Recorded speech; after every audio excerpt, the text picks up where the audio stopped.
Si Tetsuo ay isang walang kaibigang talunan na may kasanayan sa pakikisalamuha na parang isang pangunahing tauhan at mula pa noong bata siya, tuwing may ibang tao na malapit sa kanya, palagi niyang nabibigo ang interaksyon ng labis. Sa mundong ito, ang mga halimaw na kilala bilang kaiju ay nagsimulang sumalakay sa Earth noong 2025, kaya nagkaroon ng karera upang makabuo ng mga armas na kayang talunin ang kaiju nang hindi kinakailangang sirain ang buong lungsod sa proseso. Ang ama ni Tetsuo, si Dr. Yabusame, ay isa sa mga pangunahing mananaliksik sa depensa laban sa mga kaiju at medyo baliw siya na inilalaan ang lahat ng kanyang oras sa kanyang pananaliksik sa robotics kaya hindi niya kailanman inisip na turuan si Tetsuo kung paano humawak ng mga interaksyong panlipunan. Bilang resulta, kahit na ang mga kaklase ni Tetsuo ay sinisikap na imbitahan siya na makipaglaro sa kanila, hindi niya alam kung paano tumugon at nauuwi siyang tumatakbo palayo, kaya't nakatakdang maging mag-isa siya magpakailanman. Sa kanyang pag-uwi, napansin ni Tetsuo ang bagong snowball robot na nagpoprotesta para sa kanilang mga karapatan sa labas ng laboratorio dahil sinusubukan ni Dr. Yabusame na pasabugan ito upang mapatay ang ilang kaiju.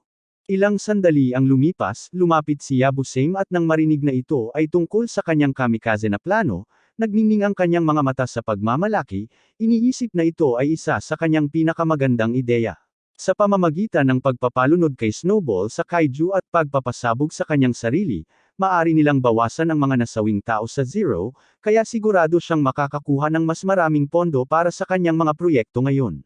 Ang ibang mga siyentipiko ay medyo nag-aalala dahil si Yabusame ay ganap na hindi pinapansin ang katotohanan na ayaw gawin ito ni Snowball o na hindi kinakailangan ng Ascension AI kung ito ay magiging missile lamang, pero hey, siya ang namumuno dito. Mamaya, ang mga alarm bell sa buong lungsod nang ayanunsyo ang pag-atake ng kaiju, at iniisip ni Yabusame na ito na ang tamang oras para subukan ang kamikaze feature sa Snowball, kaya inutusan niya ang kanyang mga tauhan na maghanda para sa paglulunsad. Gayunpaman, hindi nila alam na si Tetsuo ay nakalusot sa launch room ng isang napaka-secured na pasilidad ng gobyerno sa kanyang sarili, at sa hindi inaasahang paraan, walang nakapansin habang siya ay umaakyat sa robot. Huwag mo na lang masyadong isipin. Pagkatapos umakyat sa manual na cockpit ng robot na idinisenyo upang hindi na kailangang imaneho ng tao, kinuha niya ang conveniently placed na instruction manual para sa robot at nagsimulang magbasa. Matapos ipaalam kay Dr. Yabusame ito, sinabi niyang wala nang dapat ipag-alala dahil sobrang komplikado ng mga kontrol na iyon para mapatakbo sa unang subok. Kailangang maging henyo ng bata para maunawaan ang manual sa loob lamang ng ilang minuto, pero pumasok ang mga kasanayan ni Tetsuo sa liga.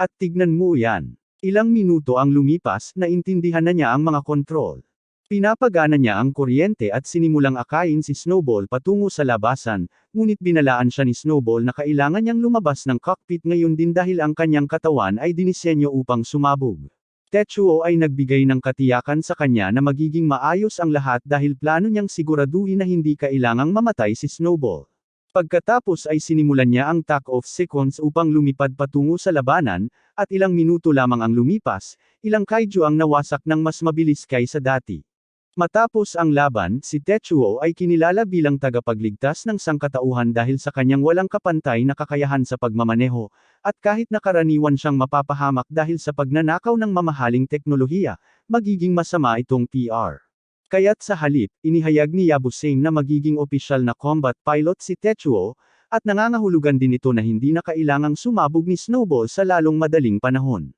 Pinasasalamatan ni Snowball si Tetsuo sa pagligtas sa kanya mula sa pagkawasak, ngunit hindi siya marinig ni Tetsuo ngayon dahil nagkakaroon siya ng panic attack dahil sa katotohanang siya ang sentro ng atensyon ngayon.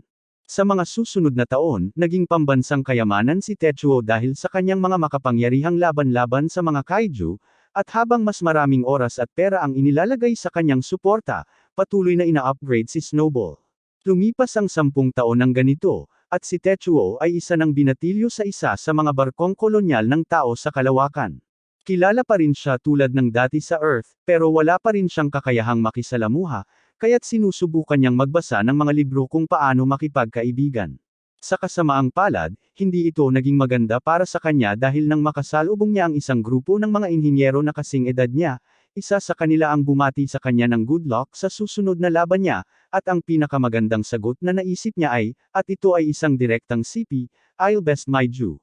Hindi alam ng mga babae kung paano tumugon doon, at sobrang nahihiya si Tetsuo sa kanyang pagkakamali kaya tumakbo siya patungo sa airlock at lumipad papunta kay Snowball. Malamang na alam na ni Snowball sa reaksyon ni Tetsuo na nagkamali na naman siya sa pakikipag-usap sa isang babae, at ang kawawang lalaki ay nasa bingit na ng pagkamatay dahil sa kahihiyan. Sobrang pinipilit niyang magmukhang normal na hindi na niya naiisip ang mga salitang lumalabas sa kanyang bibig. Ganito ang mangyayari kapag ginugol mo ang buong pagkabata mo sa pakikipaglaban sa mga kaiju imbes na matutong makipag-usap sa ibang tao. At ngayon, ang tanging tao na kaya niyang makausap ng normal ay si Snowball, na malungkot isipin dahil siya ay isang robot.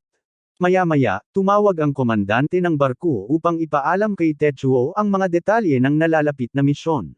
Ngayon, papunta sila sa pugad ng kaiju na may layuning tapusin na silang lahat ng tuluyan. Pagdating nila sa pugad, si Tetsuo at Snowball ay dapat humiwalay mula sa barko upang iliga ang mga kaiju at bumili ng oras para maihanda ng pangunahing barko ang lahat. Pagkatapos, kapag handa na ang lahat, ilulunsad nila ang omnidirectional infinity laser, na papatay sa lahat ng kaiju sa lugar ng sabay-sabay. Ang tanging paraan para magtagumpay ang plano ay kung mapapanatili nina Tetsuo at Snowball na abala ang mga kaiju at maihahantong sila sa kanilang kapahamakan, kaya't sinabi ng komandante na umaasa siya sa kanila. Nangangako si Snowball na gagawin niya ang lahat ng makakaya niya, ngunit nang dumating ang pagkakataon ni Tetsuo na magsalita, muli siyang nagkamali at nagbula ng mga walang kwentang salita bago niya tinapos ang tawag. Si Tetsuo ay muli nang naguguluhan dahil sa kanyang kakulangan sa kasanayang panlipunan, ngunit wala ng oras para mag-alala tungkol sa ganoong bagay, dahil isang grupo ng mga kaiju ang nagsimula ng lumapit, at bawat isa sa kanila ay napakalaki, kaya oras na para kay Tetsuo at Snowball na magtrabaho. Nag-deploy sila ng 7 laser sword at nagsimulang mag-slice sa mga kaiju, na labis na namangha ang cabin crew, at hindi na magtataka ang commander dahil mayroong kasing kahanga-hanga si Tetsuo sa kanilang panig. Habang pinipigilan ni Tetsuo ang karamihan sa mga kaiju, ang mga kalasag ng barko ay humaharang sa mga atake mula sa natitira, na nagbibigay sa kanila ng sapat na oras upang ihanda ang lahat. Kaya't nang sila'y nasa tamang posisyon na, sinimulan nilang i-charge ang infinity laser. Gayunpaman, sa sandaling handa na silang ipaputok ito, biglang nag-offline ang mga sistema ng laser. Lahat ay nagulat sa nangyari, at sinubukan ng technician na i-reboot ang laser, ngunit sa kanyang pagkabigla. Ang buong sistema ng armas ay hindi gumagana sa anumang dahilan, at hindi niya ito mapagana. Ito ay napakabigat na balita para sa kanilang misyon, ngunit hindi pa nawawala ng pag-asa ang commander, kaya sinabi niya sa lahat na lilipat sila sa Plan B. Sa sandaling maibalik nila si Tetsuo at Snowball sa barko, magtatakas sila. Gayunpaman, sa sandaling akala nila na hindi na ito magiging mas masahol pa, bumagsak ang lahat ng sistema ng barko, kasama na ang lahat ng mga generator ng kalasag, at isang ekspresyon ng takot ang lumitaw sa mukha ng commander nang mapagtanto niyang nangangahulugan ito na parang mga sitting ducks sila dito. Ilang sandali ang lumipas, isang higanteng kaiju ang sumalpok ng ulo sa kanilang barko, at dahil wala ng mga kalasag, dumiretso ito sa tulay ng barko, na nagdulot ng kapahamakan sa lahat ng sakay. Abala pa rin si Tetsuo sa paglaban sa isang grupo ng mga kaiju nang mapansin niyang nag-aapoy ang barko, at siya'y natatakot dahil wala siyang ideya kung paano ganito kalubha ang pagkabigo ng misyon, sa ganitong kalagayan ng barko. Mukhang lahat ng sakay ay namatay na, pero gusto pa ring bumalik ni Tetsuo, dahil kung may isang tao man na nakaligtas, gusto niyang naroon siya para iligtas ito. Sinubukan ni Snowball na sabihin sa kanya na ang tsansa ng sinuman na makaligtas sa ganitong uri ng pinsala ay napakaliit, pero sinabi ni Tetsuo na ang kanilang misyon ay alisin ang mga kaiju na ito, at hanggang hindi pa ito natatapos, ayaw niyang mawala ng pag-asa. Naiintindihan ni Snowball kaya't sabay silang nagsimulang maghiwa sa horde ng mga kaiju, sinusubukang puksain ang mga ito para sa kapakanan ng sangkatauhan. Gayunpaman, kahit na nakapagpatumba sila ng marami sa kanila, kahit na pagkatapos ng ilang oras ng laban, marami pa ring natitirang kaiju. At para lalo pang lumala ang sitwasyon, labis na nasira si Snowball, at labis na pagod na si Tetsuo, kaya mukhang hindi na sila tatagal ng matagal. Ngayon, opisyal nang sumuko si Tetsuo dahil alam niyang ginawa na niya ang lahat ng makakaya niya. Ang tanging natitirang opsyon ay simulan ng self-destruct protocol at pasabugan ang kaiju habang sila ay lahat ay nakapaligid pa rin kay Snowball. Ayaw ni Tetsuo na umabot sa ganito, pero nauunawaan niya na wala ng ibang paraan, kaya handa siyang gawin ang kinakailangan. Ang Snowball ay nagsisimulang tumanggap ng mas maraming pinsala mula sa kaiju habang lumilipas ang panahon, ngunit mayroon pa silang kaunting oras bago nila kailangang mag-self-destruct, kaya nagkaroon sila ng isang huling pag-uusap.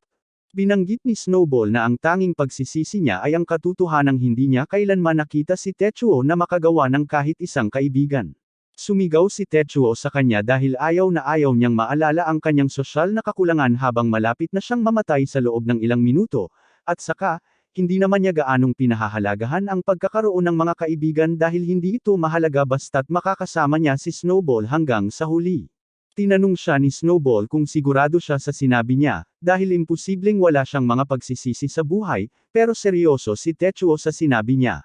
Noong una, talagang nag-effort siya na makasama ang ibang mga bata sa kanyang edad, pero hindi ito nagtagumpay dahil hindi niya alam kung paano lapitan sila o humiling na makasama, kaya't ginugol niya ang karamihan ng kanyang oras na mag-isa. Gayunpaman, nagbago ang lahat nang siya ay naging tagapagligtas ng mundo. Sa isang gabi, nagsimula siyang makakuha ng napakaraming atensyon na hindi niya alam kung paano ito haharapin, at dahil dito, lalo siyang nagpalayo sa mundo. Sa huli, tumigil na siyang mag-alala tungkol sa pagkakaroon ng mga kaibigan, pero ayos lang, dahil kahit papaano ay nakasama niya si Snowball sa kanyang buhay, kaya't nagpapasalamat siya doon.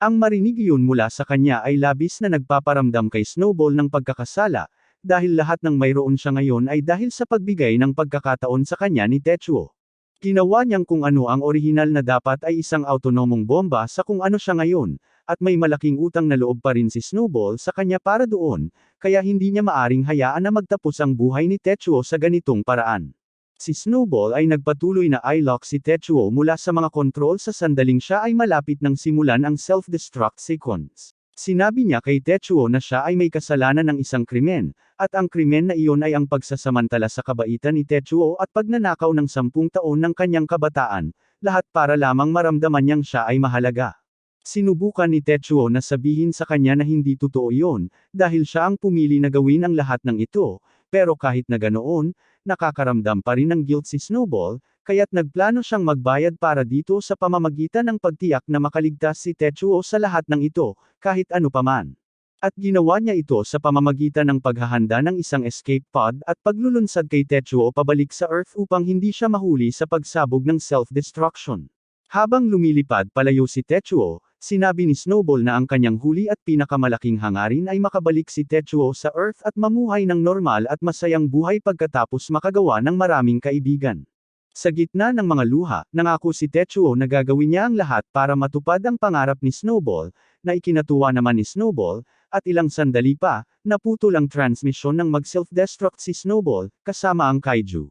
Ang susunod na pagkakataon na makita natin si Tetsuo ay pagkatapos niyang makabalik sa Earth, at ang kanyang escape pod ay nagpalaya sa kanya mula sa cryosleep. Ayon sa monitor, kasalukuyan siyang nasa Tokyo, Japan, at siya ay nasa cryosleep nang humigit kumulang 8 taon bago makabalik sa Earth, na nakakagulat na balita para kay Tetsuo dahil, kung isasama pa ang 10 taon niya sa orihinal na misyon sa kalawakan, siya ay nawala sa Earth ng kabuuang 18 taon. Wala siyang ideya kung paano siya makikisalamuha sa mga tao ngayon na may 18 taong agwat sa pagitan niya at ng mga taong dati niyang kilala.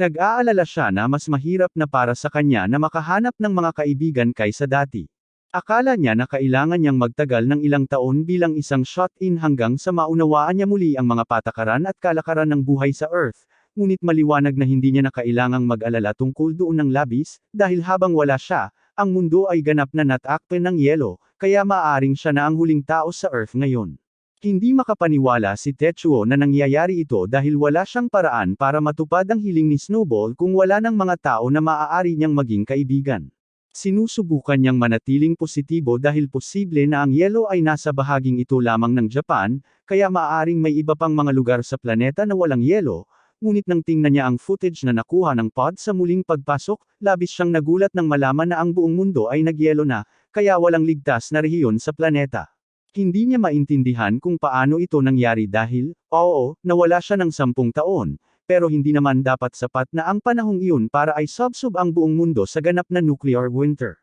Naupo si Tetsuo doon ng 22 oras dahil talagang hindi niya alam kung ano pang gagawin, Pero sa huli ay nagising siya mula sa kanyang pag-iisip nang uminggal ang kanyang tiyan, kaya tumayo siya upang maghanap ng supply ng rasyon sa escape pod. Gayunpaman, habang ginagawa niya ito, aksidenteng naon niya ang mensahe mula kay Snowball, at sa simula ay natuwa siya dahil akala niya ay baka nakaligtas si Snowball, pero sa kalungkutan, lumabas na ito ay isang recording lamang ng huling mga salita ni Snowball bago siya sumabog. Narinig ang hiling ni Snowball na makagawa siya ng mga kaibigan muli. Napagtanto ni Techuo na hindi siya pwedeng sumuko kaagad pagkatapos bumalik sa Earth, kaya nag-empake siya ng supply kit, kumain ng kaunting rasyon para mapuno ang kanyang tiyan, at pagkatapos ay naghanda siyang lumabas sa mundo upang maghanap ng mga tao dahil sigurado siyang kahit papaano ay may ilang tao pa ring nakaligtas doon. Sa wakas, sinasabi ng kanyang libro na ang unang hakbang sa pagkakaroon ng mga kaibigan ay lumabas at maghanap ng mga pagkakataon na makatagpo ng ibang tao, kaya kailangan na niyang simulan ang trabaho. Habang nagsisimulang maglakad si Techuo, nagulat siya sa dami ng nyebe dito, ngunit sa mga sandaling iyon, nadaanan niya ang isang lalaking nakaupo sa ilalim ng gumuho na gusali, at nagulat siya dahil hindi niya akalain na ganoon kadali lang makahanap ng tao. Sinubukan niyang kausapin ang lalaki, pero natapilok siya sa excavator na kinauupuan ng lalaki, at sa takot ni Techuo, ang epekto ay nagdulot ng pagguho ng katawan ng lalaki. Ilang minuto ang lumipas, nagdaos si Techuo ng libing para sa lalaking namatay sa lamig bilang paggalang, at pagkatapos noon, handa na siyang magpatuloy. Ngunit bigla niyang napansin muli ang excavator na kinauupuan ng lalaki, at mukhang gumagana pa rin ito. Kaya't lumapit si Techuo upang tingnan kung gumagana pa ito, at sa isang himala, yumandar ang makina sa kabila ng mga kondisyon. Nagsimula si Techuo na magmaneho sa disyerto gamit ang excavator, at habang siya'y nagmamaneho, nagsimula siyang malaman kung ano ang ginagawa ng mga kontrol, at nag-e-enjoy siya dito, pero natagpuan niya ang isang higanteng butas sa lupa na halos gawa ng tao, at nagtataka siya kung ano ito. Gayunpaman, ayaw niyang ma-distract dahil ang misyon niya ay makahanap ng ibang tao at makipagkaibigan sa kanila. Bago siya umalis, napagtanto niya na baka hinukay ng sangkatauhan ng butas para makapaglipat sila sa ilalim ng lupa dahil mas mainit doon kaysa dito sa itaas. Siya ay nakahinga ng maluwag na ang posibilidad na may ibang tao pa dito ay buhay pa, kaya ngayon ang kailangan na lang niyang gawin ay tumawag sa butas upang makita kung may tutugan, ngunit napagtanto niya na masyado siyang kinakabahan upang sumigaw pababa sa butas dahil paano kung may sumagot talaga, ano ang sasabihin niya noon? Umupo siya sa gilid ng butas at nagsimulang mag-isip kung ano ang susunod na gagawin, ngunit bigla niyang napansin ang isang anino na bumabalot sa kanya, at nang tumingin siya pataas, nagulat siya nang makita ang isang kaiju na nakatayo sa likod niya. Sa isang segundo, akala niya nananabik siya, pero hindi, talagang isang kaiju iyon, kaya sumakay siya sa kanyang excavator at nagsimulang magmaneho palayo ng mabilis hanggat maaari. Gayunpaman, nakalimutan niyang may malalaking butas sa paligid, kaya't diretso siyang bumangga sa isa nito at nahulog ng buong buo pababa. Pagkagising niya, natagpuan ni Techuo ang sarili sa nagyayelong labi ng lungsod na dati niyang tinitirhan, at nakaramdam siya ng ginhawa na nandyan pa rin ang lahat, pero nalungkot din siya sa kalagayan nito. Sabi nga, wala siyang gaanong oras para talagang magluksa sa pagkawala ng kanyang tahanan dahil nandyan pa rin ang kaiju, at papalapit na ito sa kanya, kaya kailangan niyang harapin ito. Ibinabalik niya ang excavator sa mga gulong nito, at habang papalapit ang kaiju, naghahanda si Techuo na makipaglaban hanggang kamatayan. Habang papalapit na itong umatake, pinaganya ni Techuo ang excavator at itinulak ang pala nito diretso sa bibig ng kaiju upang hindi ito makagat, na epektibo naman sa ngayon, pero siya ay napapa-atras, kaya kailangan niyang mag-isip ng paraan upang makapagbigay ng pangwakas na suntok sa halimaw na ito.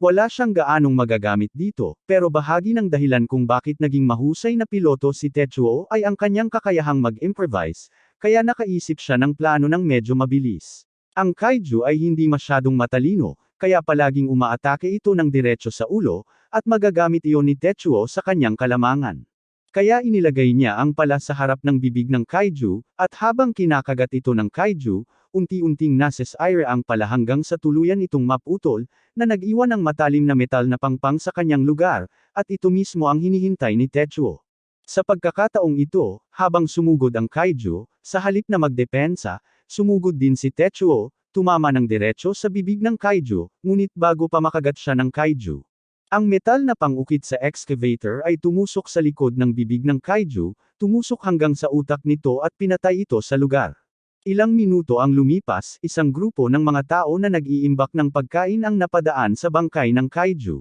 At sobrang saya nila dahil ito ay magiging malaking pinagkukunan ng pagkain para sa kanilang kolonya, pero habang nagdiriwang pa sila, biglang umakyat si Techuo mula sa bibig ng kaiju, at natigilan ang mga tao sa gulat dahil hindi nila makakayang maniwala na may batang lumabas mula sa bibig ng patay na kaiju, samantalang si Techuo ay masaya lang na sa wakas ay nakatagpo siya ng totoong mga tao. Natataranta ang mga tao dahil akala nila si Techuo ay isang uri ng demonyo, at gusto sanang makipag-usap ni Techuo sa kanila, kaya sinimulan niyang planuhin ang kanyang pag-uusap para hindi siya magkamali, pero wala talaga siyang maisip na sasabihin, kaya't nagpakita na lang siya ng napakalaking ngiti sa kanilang harapan upang mapakalma sila. Gayunpaman, nagkaroon nito ng kabaligtaran na epekto dahil akala nila ngayon na nakakatakot si Techuo.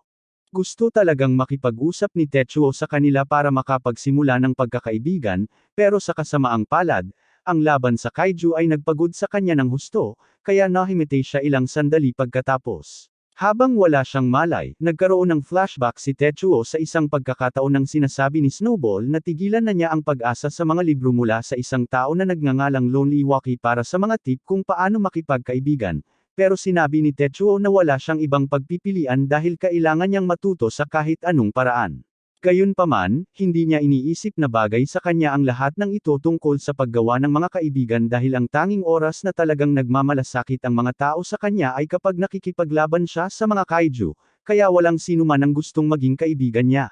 Pagkagising niya, natagpuan niyang nakahiga siya sa isang banig sa kuwebo na nakatali ang mga kamay sa likod. Nagtataka siya kung saan napunta ang mga nakaligtas na nakilala niya kanina, kaya nagsimula siyang maghanap sa paligid, at sa kanyang gulat, natagpuan niya ang isang buong grupo ng mga tao na abala sa pagdisekta ng katawan ng kaiju. Masaya siya nang malaman niyang marami pang tao ang buhay sa kabila ng kalagayan ng mundo, at excited siya dahil sa dami ng mga tao, tiyak na may isa sa kanila ang gustong maging kaibigan niya, kaya't naghahanda siyang makipagkita sa kanila. Gayunpaman, medyo mahirap bumangon kapag nakatali ang mga kamay sa likod, kaya't walang pakialam na inalis ni Techuo ang kanyang balikat upang iikot ang kanyang mga braso pasulong at maalis ang pagkakatali. Samantala, pinupuri ng hepe ng pleton si Ayo sa pagtuklas ng napakasariwang bangkay ng kaiju dahil ito ay magbibigay ng pagkain sa kolonya sa loob ng ilang linggo. Ngunit kahit gaano pa man nais ni Ayo na tanggapin ang kredito para dito,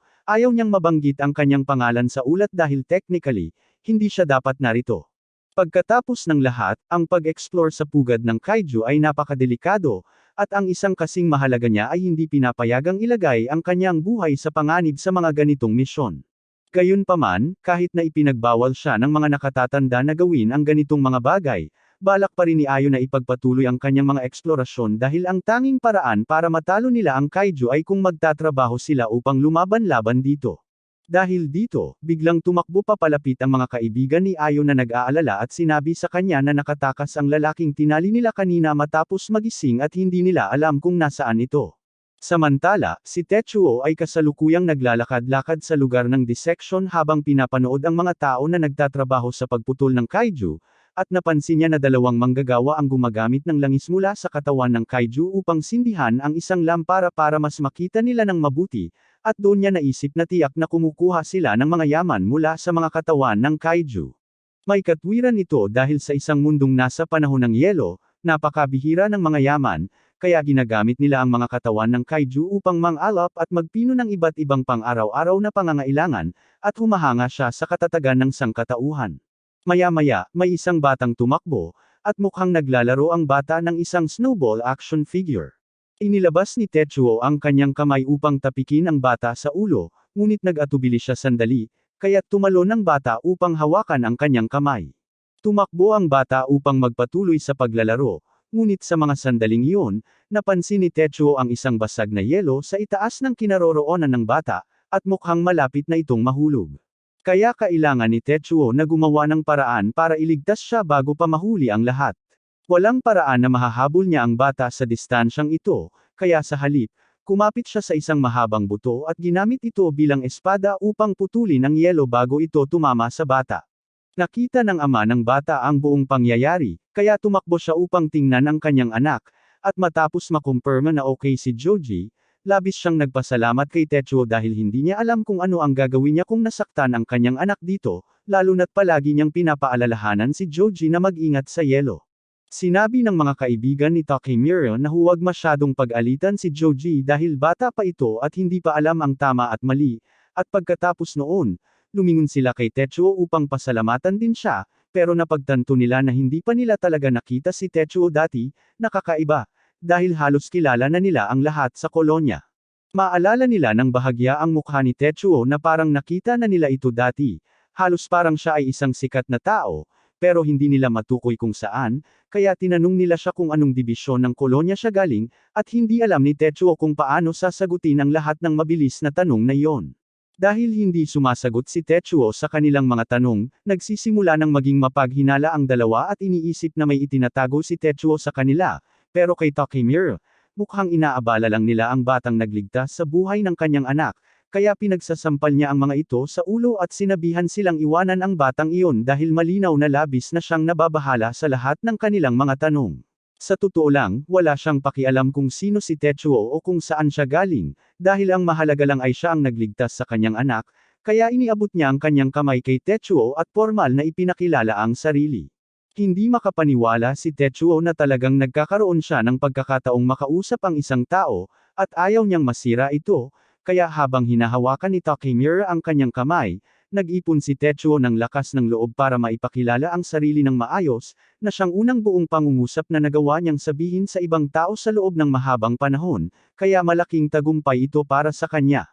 Ngayon na nagpakilala na silang dalawa, sinabi ni Takemura kay Techuo na maghintay lang dahil kukunin niya ang pinakamagandang bahagi ng karne mula sa kaiju bilang gantimpala para sa kanya. Sinubukan ng mga kaibigan ni Takemura na sabihin sa kanya na magagalit ang leader kung magbibigay siya ng karne ng walang pahintulot, pero sabi ni Takemura na wala siyang pakialam dahil espesyal na okasyon ito. Nakita rin ni Ayo at ng iba pa ang buong pangyayari, at sa simula ay balak nilang hulihin muli si Techuo kapag nakita nila siya dahil hindi nila alam kung siya ay banta o hindi, pero pagkatapos makita siyang iligtas ang isa sa kanila, kumbinsido si Ayo na mabuting tao siya, kaya maaari na lang nilang iwanan siya sa ngayon. Gayunpaman, sa gitna ng magandang takbo ng lahat, biglang may lumabas na malaking kamay mula sa anino at hinawakan ang ulo ng patay na kaiju. Ang kamay ay pagmamay-ari ng isa pang kaiju at ang tanawin ng bagay na ito ay labis na nagpagulo kay Techuo dahil sa lahat ng kanyang mga taon ng pagpatay sa mga kaiju, hindi pa siya nakakita ng ganito dati. Ipinukpok ng kaiju ang kamay nito sa isa sa mga tao, pinipiga ito hanggang mamatay kaagad bago dilaan ang katas mula sa kanyang mga kamay, at habang ang lahat ay nagpapanik, nananatiling kalmado si Techuo at sinusubukang mag-isip ng paraan upang harapin ang problema, pero talagang wala siyang magagawa.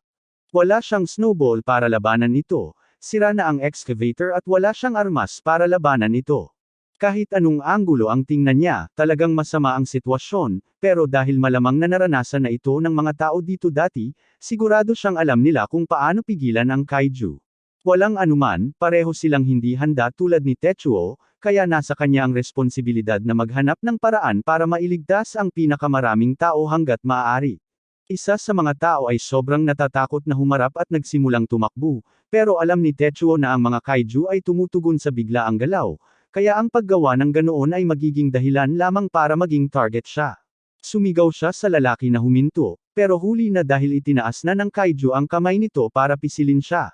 At tiyak na mamamatay siya dito, pero sa huling sandali, naitulak siya ni Ao palayo at nailigtas siya.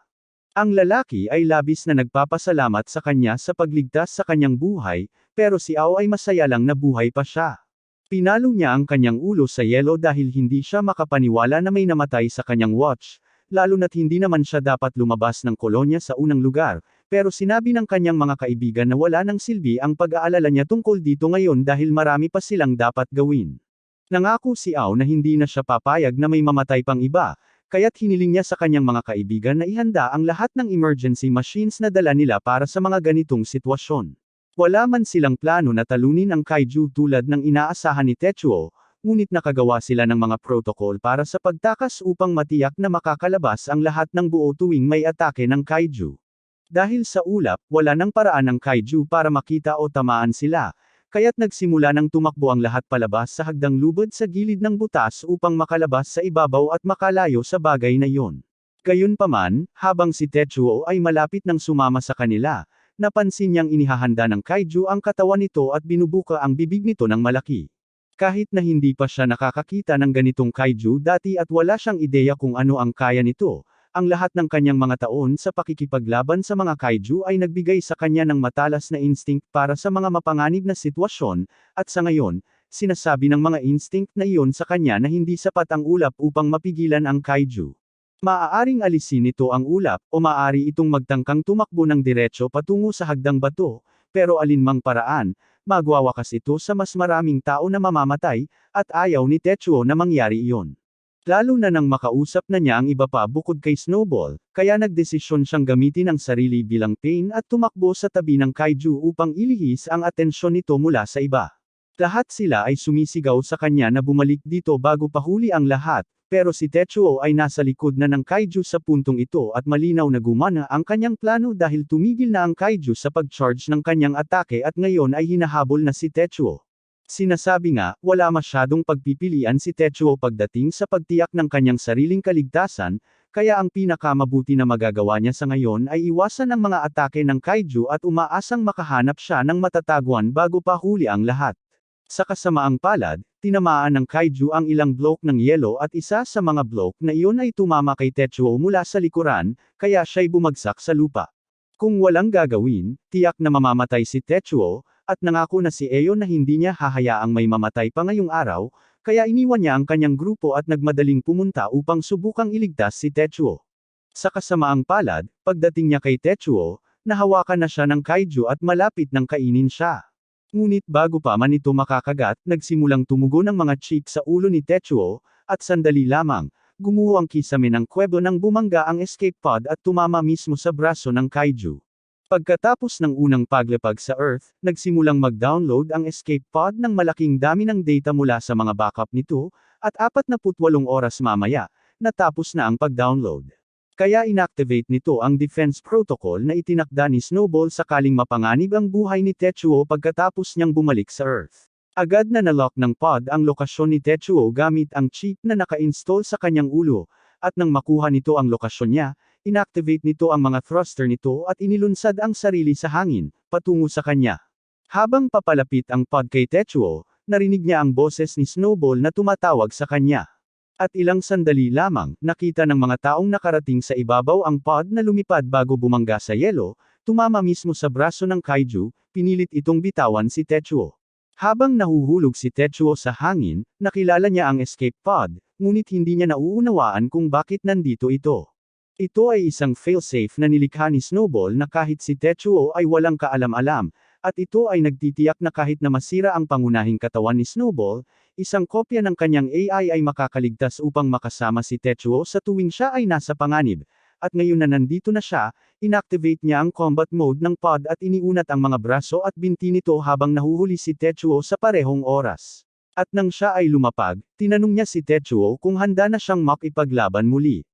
14 na taon na ang nakalipas, noong nagsisimula pa lamang sina Tetsuo at Snowball bilang mga kaiju fighter, tinatawag sila para sa mga misyon upang talunin ang mga kaiju na umaatake sa lungsod, ngunit si Yabusame, ang ama ni Tetsuo at tagalikha ni Snowball, ay walang pakialam sa kanila ng personal, ang tanging gusto niya ay ang combat data mula sa kanilang mga misyon. Nakalimutan pa niyang bigyan si Snowball ng kanyang regular na maintenance at binigyan si Tetsuo ng isang tasa ng langis imbes na tubig, at pagkatapos ng laban, hindi pa siya nag-abala na batiin sina Tetsuo at Snowball pagbalik nila. Pareho silang kailangang harapin ang pagwawalang bahala ni Yabusame, at sa isang paraan, masasabi mong magka-brother sila sa ganung paraan, kaya't naging unang kaibigan ni Tetsuo si Snowball. Sa mahabang panahon, mayroong puwang sa puso ni Tetsuo na hindi mawala-wala kahit gaano pa man siya magsikap na ayusin ito. Ramdam niya ito tuwing naaalala niyang hindi siya marunong makipagkaibigan, at ang tanging bagay na nakapagpapagaan sa kanyang pakiramdam ay si Snowball.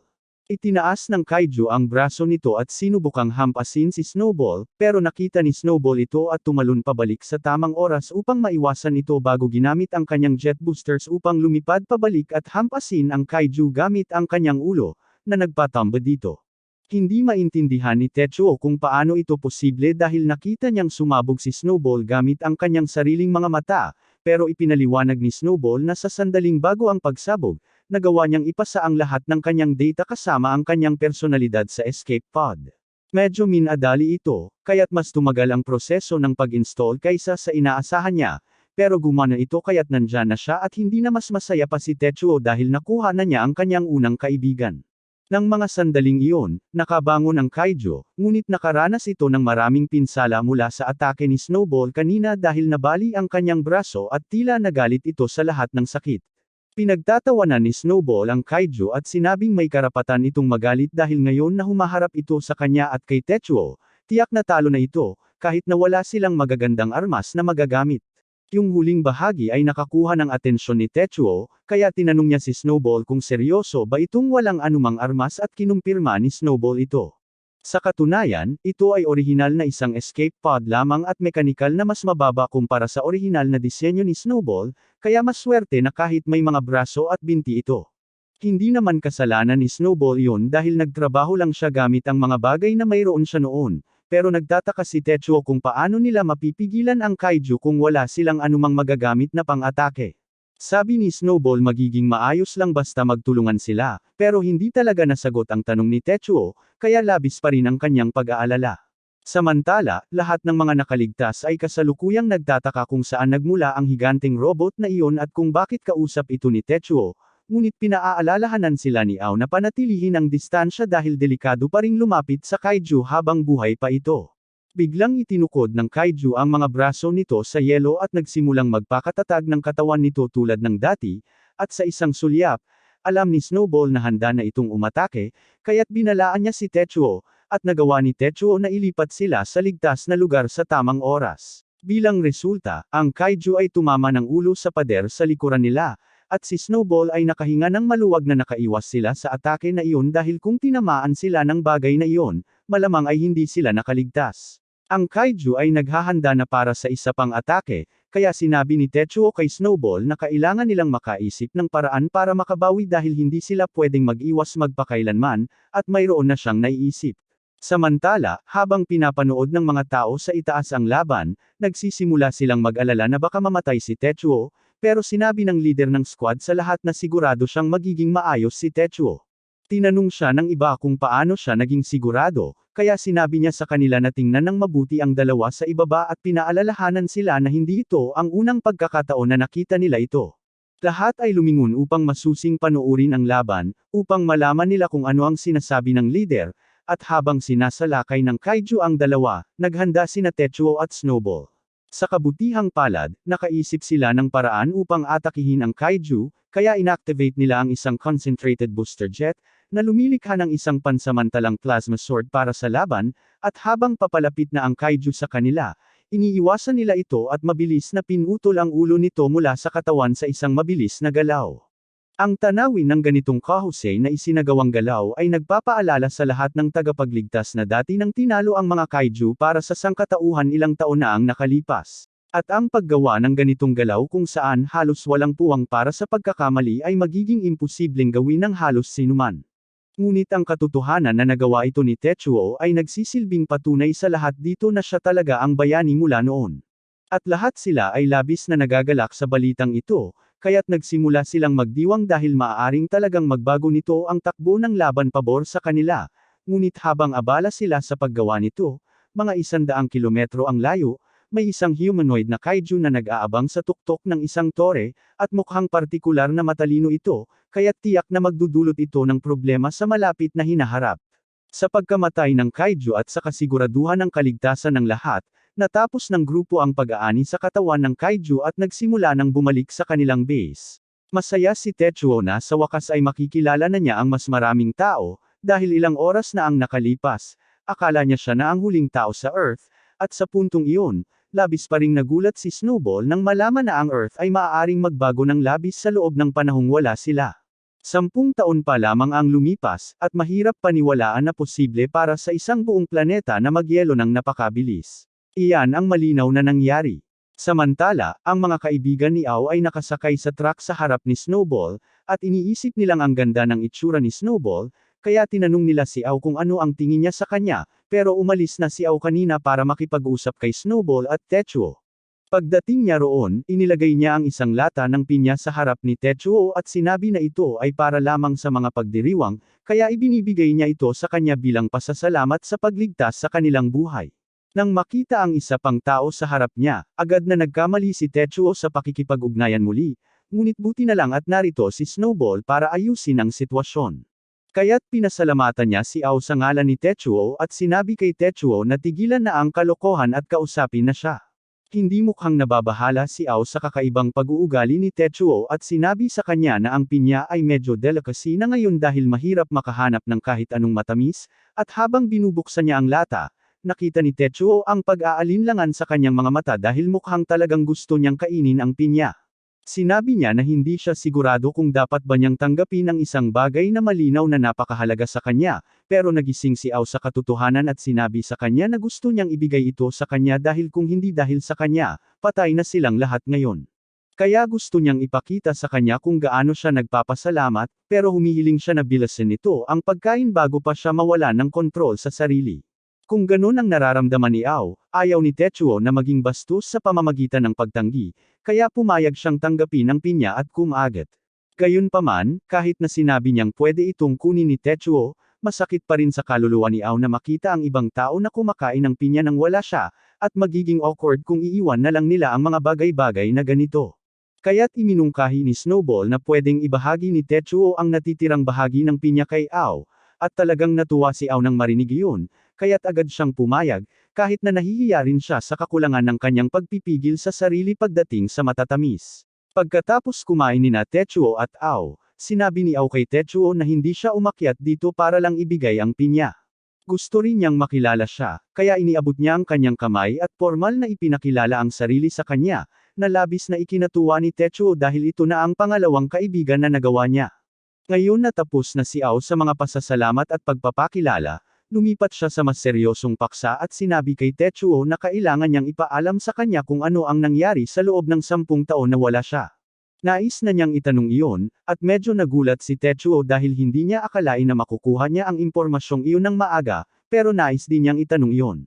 Kaya't tinanong niya si Ao na ipagpatuloy ang kanyang debriefing. Ipinaliwanag niya na 10 taon na ang nakalipas, may isang kaiju na lumitaw sa tubig sa baybayin at sa puntong ito. Dahil si Tetsuo at ang iba pang mga tagapagtanggol ay mahusay na nagampanan ang kanilang tungkulin sa pagharap sa lahat ng mga kaiju at pagpapanatili ng mga nasawi sa pinakamababa, hindi gaanong natatakot ang mga tao sa biglaang paglitaw ng kaiju o sa katotohanang mukhang humanoid ito at may lumulutang na S-Ferris sa likuran nito. 2 mech na sundalo ang ipinadala upang harapin ang banta, at malapit na silang magsimula, ngunit bigla na lang naging sobrang lamig ng kanilang mga suit, kaya't ang mga sundalo sa loob ay nagsimulang magyelo, at lahat ito ay sanhi ng kaiju at ng puting S-Ferris nito. Sa ilalim ng kanyang utos, nagsimulang dumami at kumalat ang puting S-Ferris sa buong lungsod, at sa simula, hindi mukhang may ginagawa ang mga bula, pero sa sandaling makipag-ugnayan sila sa isang bagay, sumabog ang mga ito, naglalabas ng sub-zero na alon ng hangin na nagyelo sa lahat ng nasa paligid. At ang parehong nangyari sa ibang mga bansa sa buong mundo, kaya ngayon, ang natira na lang ay ang nagyayelong disyerto. Mula sa sinabi ni Ao sa kanya, naniniwala si Tetsuo na ang misteryosong kaiju ay lumitaw literal na pagkatapos niyang umalis sa planeta upang sirain ang kolonya ng kaiju, ngunit hindi siya makapaniwala na isang kaiju lamang ang kayang magdulot ng ganitong daming kamatayan at pagkawasak ng mag-isa. Tinanong niya si AO kung bakit hindi gumawa ng paraan ang Air Day, ang UN anti-kaiju na organisasyon, para pigilan ito, ngunit napakabilis ng paglitaw at pag-atake nito kaya wala silang oras para maghanda, at pagkatapos ng pinsala, wala silang sapat na yaman para magsagawa ng kontra-atake, kaya sa halip, nagtuon sila sa pagliligtas ng mga nakaligtas, at mula noon, nakaligtas ang sangkatauhan sa loob ng maraming taon sa ganitong paraan. Medyo nag-aalala si Tetsuo na baka nag-disband na ang Air Day, pero sinabi ni Ao na narinig niya ang mga balita na nandyan pa rin ang Air Day, at mukhang mayroon pa silang buong base sa isang lugar, kaya baka matagpuan niya sila balang araw, at natuwa si Tetsuo nang marinig iyon. Habang lumilipas ang panahon, unti-unting lumalapit ang grupo sa tahanan ni AO, kaya tinawag niya si Tetsuo at sinabi niyang malapit na sila. Naglakad sila sa isang malaking bitek sa yelo at sa wakas ay nakarating sa Nishima Mall, ang base na tinatawag na tahanan ni Ao. Ang gusali ay dati ng isang junior high school, at maraming tao ang nakatira dito ngayon, kaya nang makita nilang bumalik ang expedition group na may dalang higanteng robot, mabilis na kumalat ang balita na bumalik na ang tagapagligtas. Hindi nagtagal, isang malaking grupo ang nabuo sa labas upang salubungin si Techuo, at ang makita ang lahat ng mga tao ay talagang nagpapasaya sa kanya, pero medyo nag-aalala rin siya na baka sisihin siya ng mga ito sa pagkawala niya habang ang mundo ay nasa panganib. Sa kabutihang palad, matalino ang mga tao at naisip nilang hindi kasalanan ni Techuo, kaya't lahat sila ay mainit na bumati sa kanya at tinanggap siya sa kanilang mall, at hindi na mas magiging masaya pa si Techuo sa ngayon. Pagkatapos nilang matapos ang pagsalubong, bumaba si Techuo mula kay Snowball at binigyan siya ni AO ng paliwanag kung paano gumagana ang mga bagay dito. Ang mall ay isang medyo malaking pamayanan, kaya may mga 200 tao dito at lahat ay may tungkulin na dapat gampanan. Para sa ilan, ang kanilang trabaho ay umalis sa mall upang mang-alap ng mga mapagkukunan sa labas, habang ang iba naman ay humahawak ng infrastruktura at negosyo sa loob. Sa tingin ni Techuo, napakabihira nito, kaya tinanong niya si AO kung anong departamento siya, at sinabi niya na nagtatrabaho siya sa accounting. Nang marinig iyon, medyo nalito si Techuo, dahil hindi niya maintindihan kung bakit nasa disyerto si AO kahit na siya ay nasa accounting, at iyon ang nakakatuwang bahagi, hindi siya dapat nandoon. Medyo ipinagbabawal para sa kanya na umalis sa mall, kaya karaniwan ay susubukan niyang magtago at bumalik ng hindi napapansin, pero nalaman na ito ng mga nakatatanda, at mukhang galit sila, kaya tinawag ni AO sina Amachi at Shinjo, at sinabi sa kanila na panahon na para magkasama silang pag-alitan. Samantala, humihingi siya kay Takamura na alagaan si Techuo, at alam ni Takamura ang tamang paraan para mapakalma ito, kaya dinala niya si Techuo sa hot spring ng mall. Hindi makapaniwala si Techuo na may hot spring talaga dito dahil ito ang huli niyang aasahan na makikita, lalo na't ang buong mundo ay nagyelo na. Sinabi ni Takamura sa kanya na nireserbo niya ang lugar para siguraduhin walang makakabother sa kanila habang nandito sila, kaya't lahat sila ay sumisid. At talagang gustong-gusto ito ni Techuo, dahil 10 taon na ang nakalipas mula nang makapagpaligo siya sa ganitong mainit na palaigo, pero ngayon na iniisip niya ito, nagtatanong siya kung saan kumukuha ng enerhiya ang mall para mapanatili ang isang mainit na bukal sa ganitong mga kondisyon. At sa katunayan, hindi niya ito pinansin kanina, pero kahit saan ay nagyelo, ang mall lang ang walang yelo, kaya tiyak na may nangyayari dito. Alam na ni Takamura na nagtataka si Techuo kung bakit sobrang init sa mall, kaya sinabi niya rito na dahil may kaiju na nakatira sa ilalim ng mall ngayon. Medyo nagpanik si Techuo nang marinig iyon, pero sinabi ni Takamura na wala siyang dapat ipag-alala dahil ligtas na ligtas ito, at lahat ng ito ay dahil sa kaiju tamer na nagligtas sa kanila. 11 buwan matapos magyelo ang mundo, ang grupo ng mga nakaligtas ay naglalakbay sa disyerto upang maghanap ng bagong matutuluyan, ngunit ang Nishima Jr.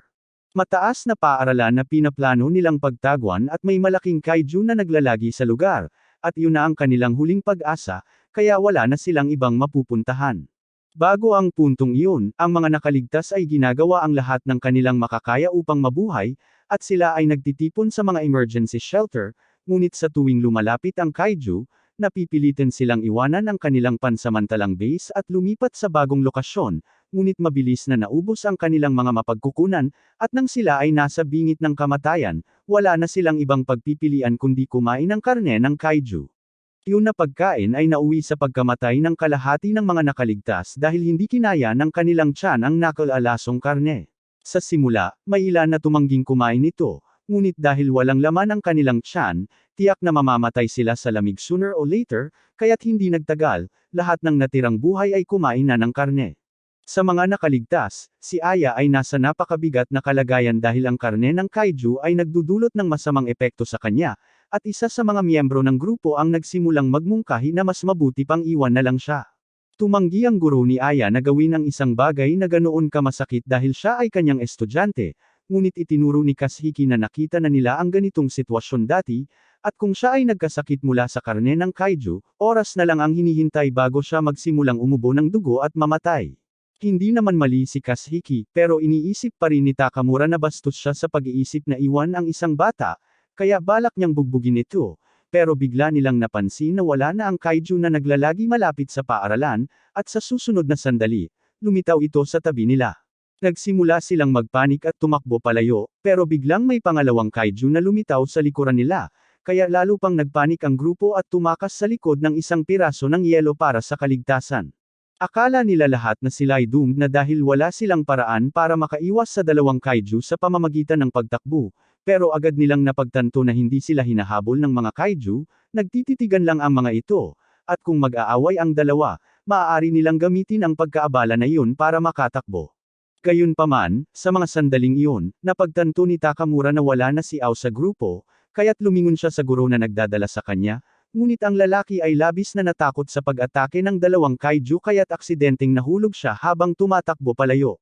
Agad na tumakbo si Takamura palabas upang iligtas siya, ngunit pinigilan siya ng lahat dahil masyadong delikado. Kaya't naiwan si Ao na nag-iisa sa gitna ng nyebe, at habang unti-unti siyang nagyayelo hanggang sa mamatay, ang kanyang buhok ay nagsimulang maging puti, at narinig niya ang isang boses sa kanyang isipan na nagtatanong kung ano ang pakiramdam na malapit na sa kamatayan matapos siyang iwanan ng kanyang sariling mga tao. Simula nang kumain si Ao ng karne ng kaiju at nagsimulang makaramdam ng sakit, nagsimula na siyang makarinig ng boses na nagsasalita sa kanya paminsan-minsan, at tila nakakainteresado ang boses sa buong sitwasyon. Gusto nitong malaman kung anong mga emosyon ang dumadaan sa isip ng isang namamatay na tao bago sila mawalan ng buhay. Iniisip ni Ao kung ano ang nararamdaman niya ngayon, at sinasabi niyang ayaw na ayaw niyang mamatay sa napakabobong lugar na ito dahil napakaraming bagay na hindi pa niya nagagawa, at natatakot siya sa kung ano ang nangyayari sa kanya ngayon. Ang boses ay natutuwa sa lahat ng emosyon ni Ao dahil ito mismo ang inaasahan niyang mangyayari. Isang halo ng takot, kawalan ng pag-asa, pagsisisi, at galit sa mga taong iniwan siya, pero pinigilan siya ni Ao sa huli dahil hindi niya kinamumuhian ang sinuman sa kanila. Si Takamura at ang kanyang asawa ay palaging nagbabahagi ng kanilang pagkain sa mga bata, kahit na hindi laging sapat para sa lahat.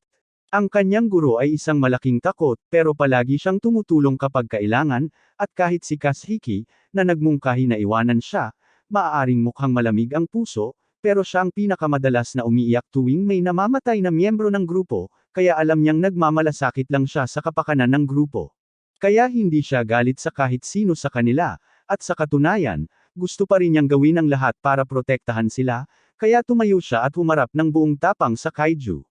Ang kaiju ay malapit nang lamunin siya, ngunit sa huling sandali, ang pangalawang kaiju ay nag-dropkick dito sa mukha gamit ang isang apoy na atake, at doon nalaman na ang tinig na naririnig ni Ao sa buong panahong ito ay nagmumula sa kaiju.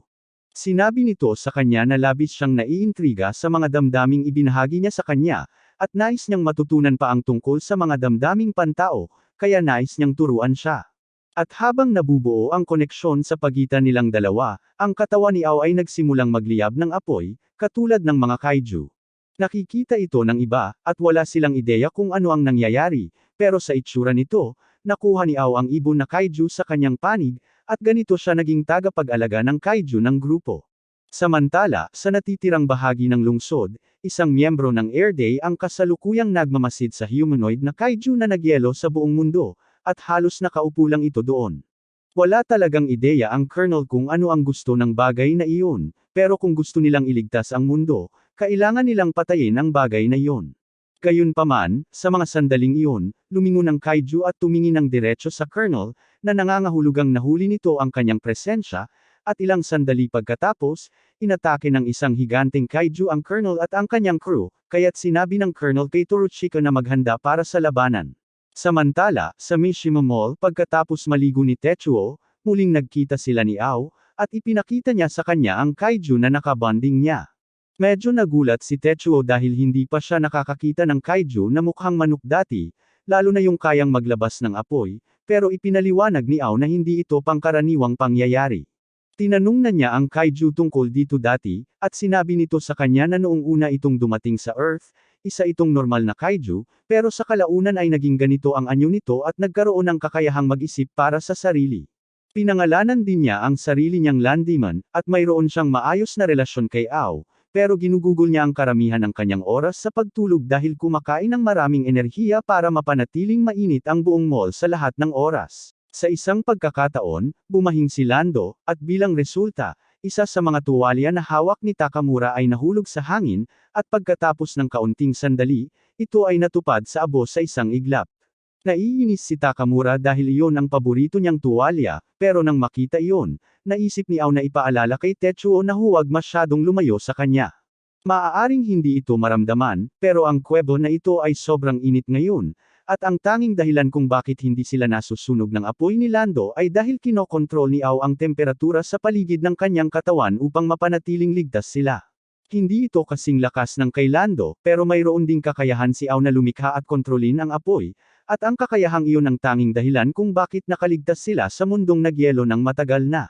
Kaya't naniniwala si Ao na ang tanging paraan para tunay na magtagumpay ang sangkatauhan ay ang lumapit sa kaiju, at nangangako siyang protektahan ang lahat gamit ang kapangyarihang kanyang nakuha. Sabi nga, hindi masabi ni Ao na lubos niyang nauunawaan si Lando, dahil pumayag siyang manatili dito at maging pampainit ng compound, na basically ay kumakain ng lahat ng kanyang ekstrang enerhiya, at bilang kapalit, ang tanging hinihiling niya ay dumaan si Ao at magbasa sa kanya ng isang libro araw-araw. Hindi talaga mukhang patas na kapalit iyon para kay Ao, pero mukhang masaya si Lando dito, kaya wala siyang karapatang humusga. Pagkatapos noon, dinala ni Takamura si Tetsuo pabalik sa kanyang silid at ipinaliwanag na dito siya mananatili mula ngayon. Karaniwan, ang mga tao sa mall ay nagbabahagi ng silid-aralan bilang kanilang tulugan, ngunit ang mga pamilya ay binibigyan ng espesyal na exception, at nangangahulugan ito na bahagi na si Tetsuo ng pamilya ni Takamura. At pagdating sa kanyang pamilya, binanggit ni Takamura na may isa pang tao na gusto niyang makilala ni Tetsuo, pero mukhang wala ang kanyang anak na babae dito ngayon. Samantala, abala si Tetsuo sa pagtingin sa paligid ng silid nang bigla niyang hilahin ang isang kurtina, at sa kanyang pagkabigla, nakita niya si Hagane, anak na babae ni Takamura, habang nagbibihis, at hindi niya sinasadyang makita ang buong tanawin, na labis na mahirap para sa kanyang socially awkward na isipan, kaya nahimete siya sa lugar. Ilang minuto ang lumipas, nagkamalay na si Tetsuo at nakita niyang inaalagaan siya ni Hagane dahil may mga bagay na kailangang asikasuhin si Takamura. Nais pa rin niyang makahanap ng mga bagong kaibigan, kaya agad siyang bumangon at nagpakilala kay Hagane, at ipinaliwanag ni Hagane na inutusan siya ng kanyang ama na alagaan si Tetsuo habang wala ito. Nag-iwan din siya ng liham para kay Tetsuo at inutusan siyang ibigay ito sa kanya paggising niya, at talagang masaya si Tetsuo dahil ang pagtanggap ng liham mula sa mga kaibigan ay isa sa mga mahahalagang hakbang sa pagkakaibigan na nabasa niya. Gusto talagang ipaalam ni Takamura sa kanya na babalik siya mamayang gabi, at hanggang doon, umaasa siyang magkasundo sina Tetsuo at Hagane. Hiningi rin niya kay Tetsuo na ilayo si Hagane sa workshop ng kanyang ina, dahil ang pagpunta roon ay malamang na magdulot ng maraming malulungkot na alaala, lalo na't namatay ang ina ni Hagane noong nakaraang buwan. Nang malaman ito, nakaramdam si Tetsuo ng awa para kay Hagane, ngunit bigla siyang tumayo at tinanong siya kung gusto niyang ipasyal siya sa pasilidad. Sabi ni Tetsuo na masaya siyang sumama sa kanya basta't hindi sa workshop na binanggit ni Takamura,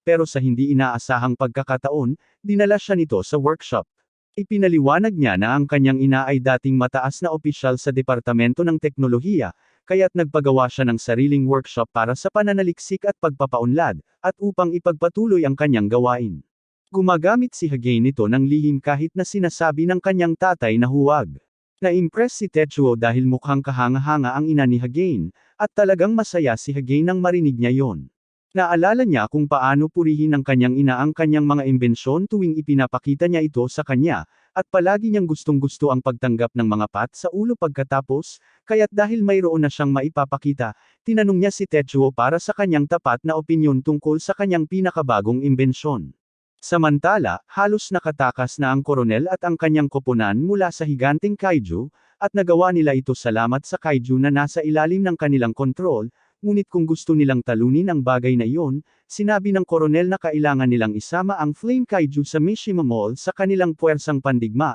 na ganap na hindi pinapansin ang katotohanang kailangan ng mga tao roon na manatiling mainit. Ang kanyang nasasakupan ay nagbigay alam din sa kanya na may mga bulong-bulungan na bumalik si Tetsuo mula sa kalawakan kasama ang isang pinahina na bersyon ng Snowball. At nang marinig ito, ang Colonel ay napuno ng galit dahil hindi siya makapaniwala na hindi namatay si Tetsuo sa kalawakan ayon sa plano, ngunit kung talagang bumalik siya, iniisip ng Colonel na ito ay isang perpektong pagkakataon upang nakawin ang parehong Flame Kaiju at ang Snowball Robot sa isang iglap, at kapag nakuha na niya ang kapangyarihan ng pareho sa kanyang kontrol, ang VR Day Organization ay magiging mga tagapagligtas ng mundo. Sa Mishima Mall, sa wakas ay nakauwi na si Takemura, at nagulat siya nang makita niyang parehong pagod na pagod sina Tetsuo at Hagane, kaya tinanong niya kung ano ang ginawa nila. Nais sanang sabihin ni Tetsuo na matagal silang nag-usap ni Hagane tungkol sa mga detalye ng kanyang imbensyon, pero ayaw ni Hagane na malaman ng kanyang ama na nasa workshop siya kanina, kaya pinigilan niya si Tetsuo. Anyway, nagdala si Takemura ng mga sangkap para sa hapunan, kaya gamit ang mainit na bato, nagluto siya ng isang palayok ng sopas at nag-ihaw ng karne ng kaiju, pero dahil hindi pa sanay si Tetsuo na kumain ng karne ng kaiju tulad ng iba sa kanila, pinayuhan siya ni Takemura na manatili sa mga gulay dahil baka magkasakit siya.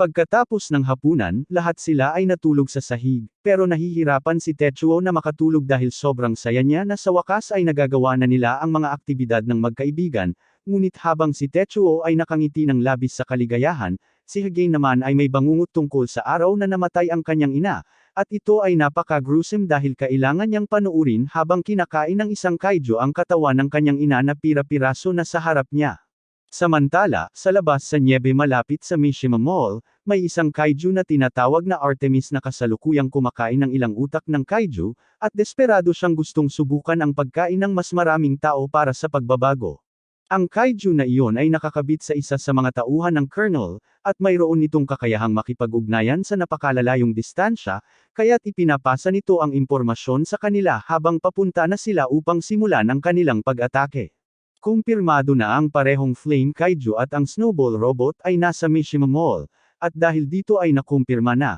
balak ng Colonel na patayin ang lahat doon upang makuha ang dalawa para sa kanyang sarili. Pagkatapos ng lahat, wala siyang pakialam sa sinumang tumatanggi na tanggapin ang kanyang Verde Salvation. Sinasabi nga, matatagalan silang makarating sa mall, kaya't isang linggo ang lumipas nang walang insidente. At sa panahong iyon, parehong palihim na pumupunta sina Tetsuo at Hagane sa workshop upang magtrabaho sa proyekto ni Hagane, at sa wakas ay natapos na ito. Ito ay isang set ng mga armas, at sobrang nakahinga ng maluwag si Hagane ngayon na tapos na ito dahil sobrang kinakabahan siya mula nang magsimula siyang magtrabaho gamit ang pulver.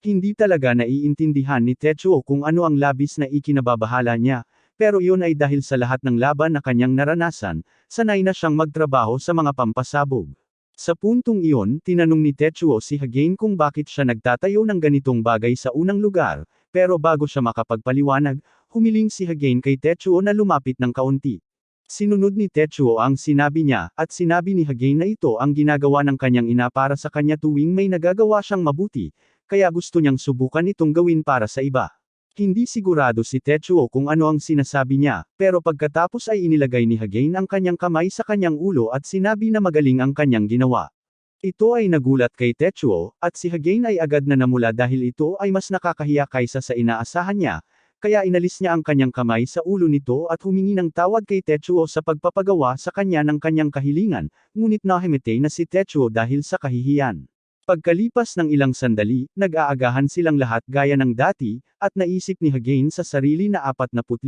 araw pa lamang mula nang pumanaw ang kanyang ina, ngunit hindi niya masyadong naiisip na kakaiba na si Tetsuo ang kasalukuyang nakaupo sa dating pwesto ng kanyang ina. Sa katunayan, parang palaging bahagi na ng pamilya si Tetsuo, pero gayunpaman. Hindi niya makakalimutan ang nangyari sa kanyang ina at ang nakakatakot na tunog ng kanyang katawan na nadurog sa bibig ng kaiju, kaya hanggang hindi niya ito naigaganti, hindi makakapagpahinga si Hagane. Kinagabihan, nagising si Tetsuo at natuklasan niyang wala na si Hagane. Napagtanto niyang nag-iwan siya ng liham para sa kanya, kaya tiningnan niya ito, at nagulat siya sa sinasabi nito. Si Hagane ay kasalukuyang nag-iisa na may mga armas na ginawa niya kasama si Tetsuo, at balak niyang hanapin at patayin ang kaiju na kumain sa kanyang ina.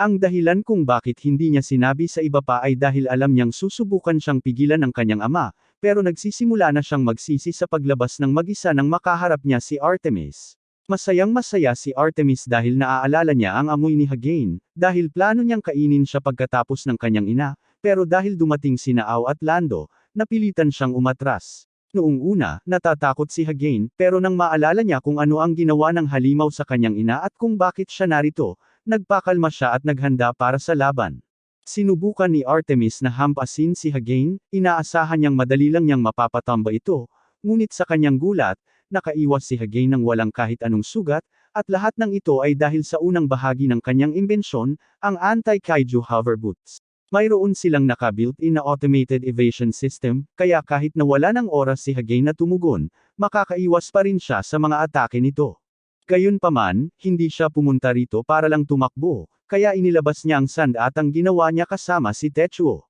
Binalaan siya ni Tetsuo na ang ganitong bagay ay hindi sapat para patayin ang isang kaiju, dahil kahit na batasan mo ang isang kaiju sa bibig, ito ay magiging isang sugat lamang. Pero sinabi ni Hagane na ayos lang iyon dahil hindi niya kailangang patayin ang kaiju para makaganti. Bumuga siya ng rocket diretso sa bibig ng kaiju habang ito ay sumasalakay sa kanya, at nang sumabog ang rocket, walang katapusang maliliit na serrated blades na ginawa nila ni Tetsuo ang pinakawalan sa bibig ng kaiju. Bawat talam ay dinisenyo upang hindi matanggal, at sa kahit kaunting pag-vibrate mula sa vocal cords ng kaiju, ang mga talam ay mag-vibrate, na nagdudulot ng matinding sakit. Kaya sa ilalim ng mga kondisyong iyon, hindi na makakakain ang kaiju, na haantong sa tiyak na pagkagutom nito. Ito ang konklusyon ng paghihiganti ni Hagane, ngunit hindi siya talaga nag-isip ng plano para makaligtas pagkatapos noon, kaya't siya'y napaluhod at naghihintay ng kamatayan. Gayunpaman, bago makapag-swipe ang kaiju kay Hagane, dumaan sina Tetsuo at Snowball at tinaga ang braso ng kaiju. Sinabi ni Snowball sa kaiju na umalis na bago nila ito wasakin, at wala nang ibang pagpipilian si Artemis kundi umatras. Ngayon na wala na ang banta, tumakbo si Tetsuo kay Hagane para tingnan kung okay siya, pero nadapa siya at napadapa sa kanya, at sa sandaling iyon, sinabi niya ang tanging bagay na maisip niya at sinabi sa kanya na magaling ang ginawa niya mag-isa, at ang pagkarinig ni Hagane nito ay nagdulot sa kanya ng luha dahil naaalala niya kung paano ito sabihin ng kanyang ina.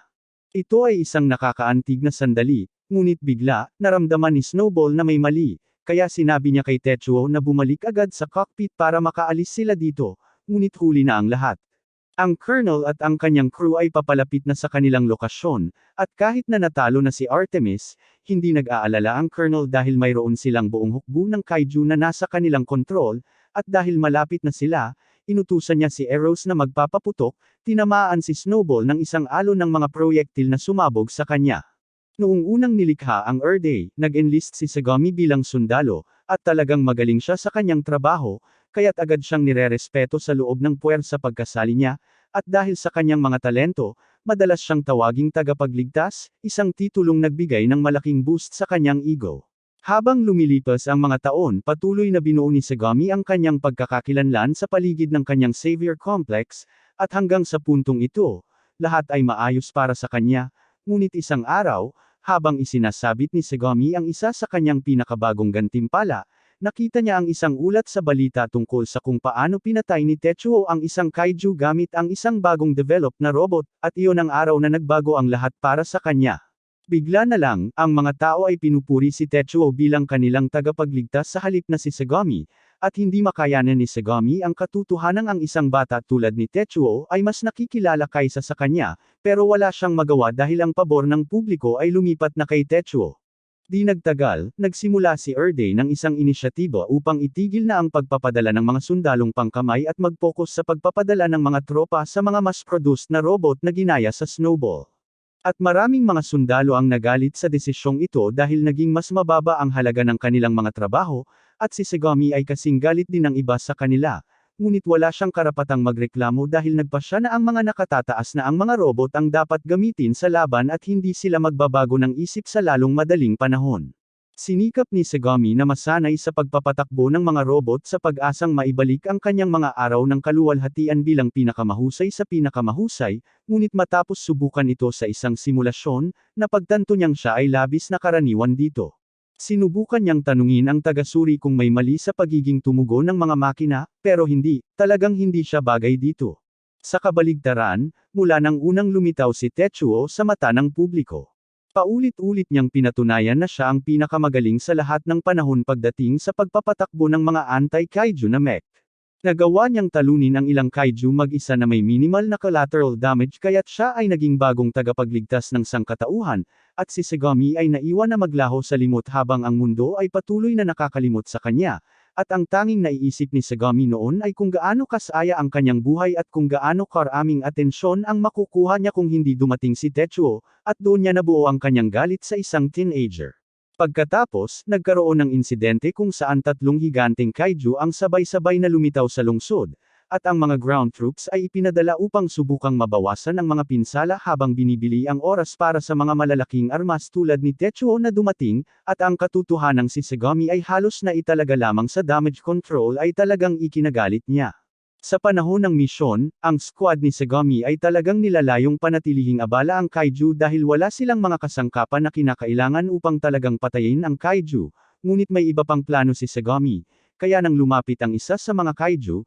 inutusan niya ang kanyang mga tao na umatras habang siya ay sumulong na may pag-asa na makuha ang ilang kaluwalhatian ng laban para sa kanyang sarili. Tumakbo siya patungo sa kaiju at sinimulang barilin ito, at sa kanyang kredito, napakahusay niya sa kanyang mga tactical na galaw, ngunit ang kanyang baril ay hindi talaga nakakasira sa kaiju.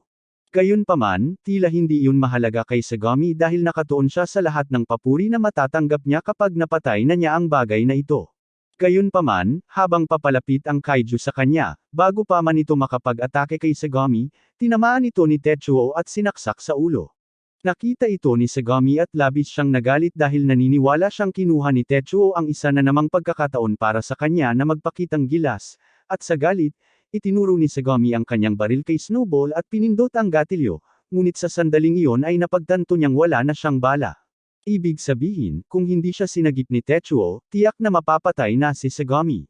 Kaya talagang, dapat sana'y nagpapasalamat siya. Ngunit si Sagami ay lampas na sa hangganan ng katwiran, kaya't ngayon ay galit na siya kay Tetsuo kahit ano paman. Pagkatapos noon, nagsimula si Sagami na tumutok ng mahigpit sa pag-akyat sa ranggo ng organisasyon upang makakuha ng mas maraming kapangyarihan sa paggawa ng desisyon, at nang nagkaroon siya ng awtoridad na gawin ito, tinawag niya ang isang pulong kasama ang lahat ng mga pinuno ng Air Day at pinaniwalaan sila na masyadong mapanganib na ang kapalaran ng buong sangkatauhan ay nakasalalay lamang sa mga balikat ni Tetsuo. Kaya't iminungkahi niya na siya ang mamuno sa isang pagsisikap na lumikha ng susunod na grupo ng mga tagapagligtas ng sangkatauhan, lahat para sa layuning mapansin siya sa wakas kaysa kay Tetsuo balang araw. Pinangalanan niya ang grupo na Air Day, at sigurado siyang balang araw ay makikilala sila bilang mga tagapagligtas ng mundo. Ngunit noong taong 2034, naganap ang malaking pagyayelo, na agad na nagdala ng kaguluhan sa mundo. Kasabay nito, sa kalawakan, nabigo rin ang misyon na sirain ang pugad ng kaiju kasama si Tetsuo, kaya't ang Air Day ay halos hindi na umiral magdamag. Ang Air Day ay unti-unting naglaho sa kawalang kabuluhan ng walang suporta ng Air Day, ngunit nang tila nabigo na ang plano ni Sagami, natuklasan niya ang isang mas malaking kapangyarihan, ang kakayahang kontrolin ang mga kaiju gamit ang kanyang mga anak, at pinaplano niyang ganap na gamitin ang kapangyarihang iyon upang makamit ang kanyang layunin na maging nag-iisang tagapagligtas ng mundo. Gayunpaman, ang pagbabalik ni Tetsuo ay nagdulot ng banta sa planong iyon, at hindi niya maaring hayaan na maging tagapagligtas muli si Tetsuo ng sangkatauhan, kaya't nagpasya siyang patayin ito sa sandaling magtagpo sila. Naramdaman ni Snowball ang paparating na panganib at sinubukan niyang bigyang babala si Tetsuo ng maaga, pero huli na ang lahat dahil pinaputukan na ng mga anak ni Sagami si Snowball ng ilang proyektil, na nagwasak sa kalahati ng kanyang katawan. Nagdiwang si Sagami at ang kanyang mga anak sa matagumpay na pag-atake, at sinabi ni Sagami na talagang swerte sila na nahuli nila si Tetsuo na wala sa mall sa ganitong pagkakataon dahil pinadali nito ang kanilang trabaho.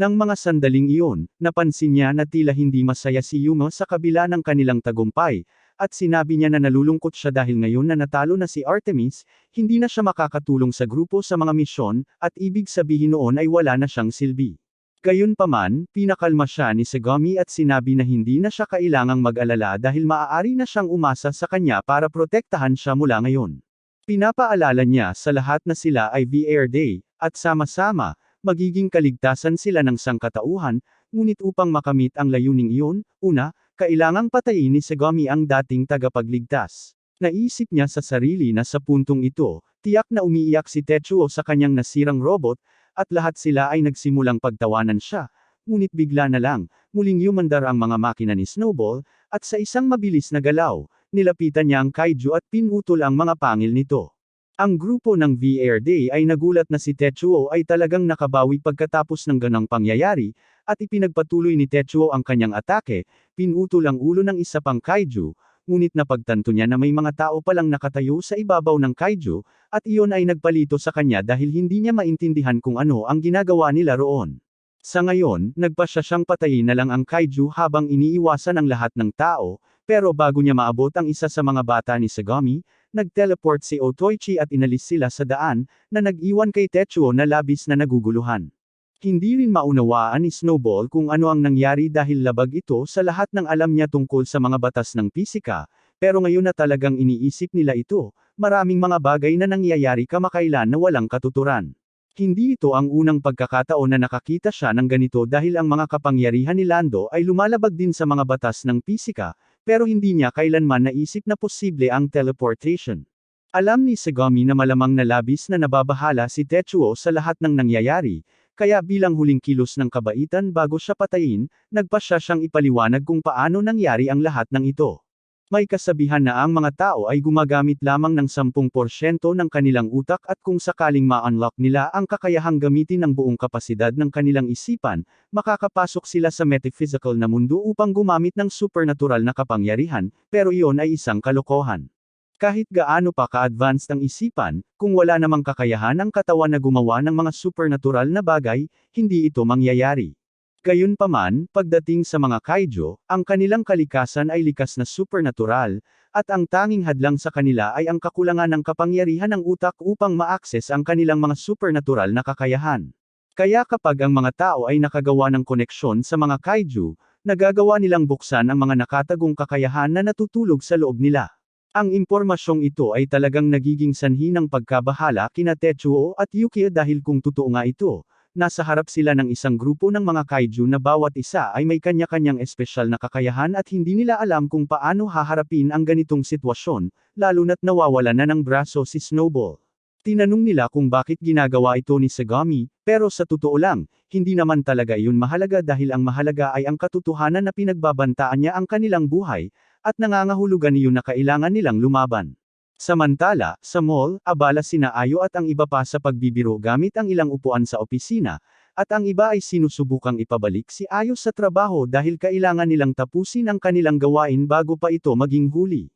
Gayunpaman, masyado nang nag-e-enjoy si Ayo para mag-alala ngayon. Ngunit bigla, tumahimik si Ayo dahil napansin niyang may kakaiba. Hindi niya maipaliwanag ng eksakto, pero alam niyang may mali sa direksyong iyon. Samantala, si Sagami ay tila naliligaw sa kanyang sariling mga iniisip, at pinapakalma ang sarili na walang paraan na matatalo niya ang laban niya kay Tetsuo. Pero para maging sigurado, plano niyang sabay-sabay na atakihin ng lahat si Tetsuo para masiguro na wala ng paraan para makaligtas siya, at pagkatapos noon, pupunta sila sa mall. Samantala, sa loob ng cockpit, talagang nakatuon si Tetsuo dahil naisip na niya ang bawat senaryo sa kanyang isipan, at alam niyang wala na siyang pag-asa na makaligtas, pero gagawin pa rin niyang alisin ang marami sa kanila hanggat makakaya niya bago siya mawala. Dahil dito, nakaramdam si Sagami na may mali sa kanyang plano, kaya sinabi niya kay Otoichi na ipadala ang orange card signal sa lahat dahil sa pagbabago ng plano. Nagulat ang iba na bigla na lang humiling si Sagami ng code orange kahit mukhang madali na nilang matatalo si Tetsuo ngayon, pero hindi nila alam kung ano ang kayang gawin ni Tetsuo kapag siya ay naipit na. Ang grupo ay nagsimula ng kanilang paglusob, at inihahanda ni Tetsuo ang kanyang sarili para sa isang laban hanggang kamatayan, ngunit lahat ng mga kaiju ay dumiretso sa kanya dahil ang orange card ay nangangahulugang dapat nilang baliwalain ang lahat ng mga abala at tapusin ang kanilang orihinal na layunin, kaya't dumiretso sila sa Mishima Mall upang hulihin si Lando para sa kanilang sarili, na iniiwan lamang sina Sagami, Yuma, at Otoichi upang harapin si Tetsuo. Alam ni Sagami na mananalo sila kung sabay-sabay nilang atakihin si Tetsuo, pero sa parehong oras, alam niya na kayang patumbahin ni Tetsuo ang hindi bababa sa 3 kaiju nila bago nila siya mapatay, kaya't ilalagay sila nito sa malaking kawalan ng pabor kung itutuloy nila ito. Kaya't nag-isip siya ng planong ito sa halip, at upang maging malinaw. Sinabi niya kay Tetsuo na darating ang iba sa Mishima Mall sa loob ng 4 hanggang 5 minuto, kaya kailangan niyang makahabol sa iba sa susunod na 4 na minuto. Kung hindi, ang buong mall ay magiging guho, pero hindi niya magagawa yun hanggat hindi niya natalo si Sagami dahil kung susubukan niyang habulin sila, aatakehin siya ni Sagami mula sa likuran. Lumipas ang 10 segundo nang hindi gumagalaw si Tetsuo dahil sinusubukan pa rin niyang alamin kung ano ang pinakamainam na hakbang upang iligtas ang mga tao sa mall, at pinagtatawanan siya ni Segami dahil sa pagiging nabigong tagapagligtas, ngunit isang sandali lamang ang lumipas, sumugod si Tetsuo at sinubukang hatiin si Segami at ang kaiju na nakatayo siya sa kalahati, ngunit bago niya magawa iyon, tinamaan siya pabalik sa hangin. Parehong nagulat sina Tetsuo at Snowball dahil hindi nila alam kung ano ang tumama sa kanila, ngunit lumalabas na mayroon ding kaiju si Segami, at napakalakas nito, kaya magkakaroon ng malaking problema si Tetsuo sa pagharap dito.